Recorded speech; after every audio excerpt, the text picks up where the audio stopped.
Dans En Aparté diffusé ce jeudi 2 février 2023 sur Canal+, Louise Bourgoin revient sur les prémices de sa carrière à la télévision.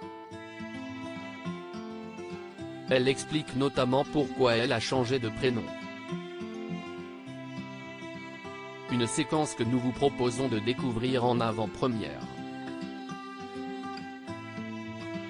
Louise Bourgoin ne s'appelle pas Louise.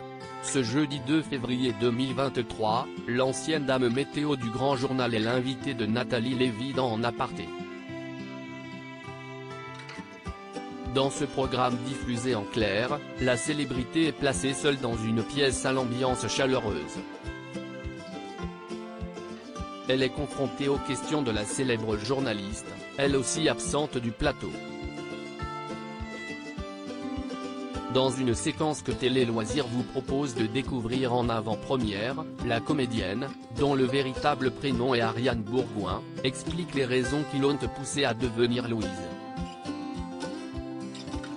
Louise Bourgoin revient sur ses débuts au Grand Journal. Il a fallu que je demande à Michel Denisot. Louise Bourgoin fait ses débuts dans le Grand Journal en 2006, sur Canal+.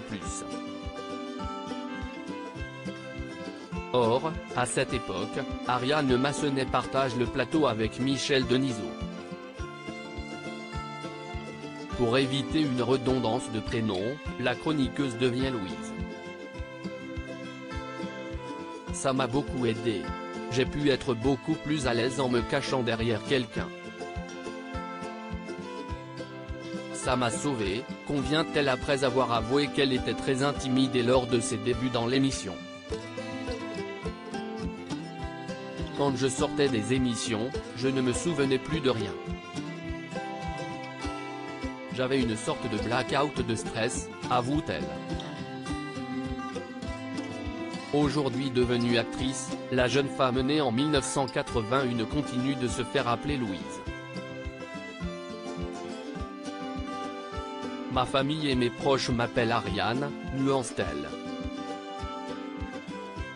Louise Bourgoin, de la télévision au cinéma. Après une courte, mais réussie carrière à la télévision, Louise Bourgoin s'est orientée vers le monde du cinéma. Elle est notamment la tête d'affiche de Les Aventures extraordinaires d'Adèle Blanc-Sec réalisé par Luc Besson. Elle enchaîne et s'envole même pour les États-Unis. Elle revient en 2017 et se lance dans la comédie romantique. Elle partage notamment l'affiche avec Gilles Lelouch, l'Obélix de Guillaume Canet, dans le film Sous le même toit.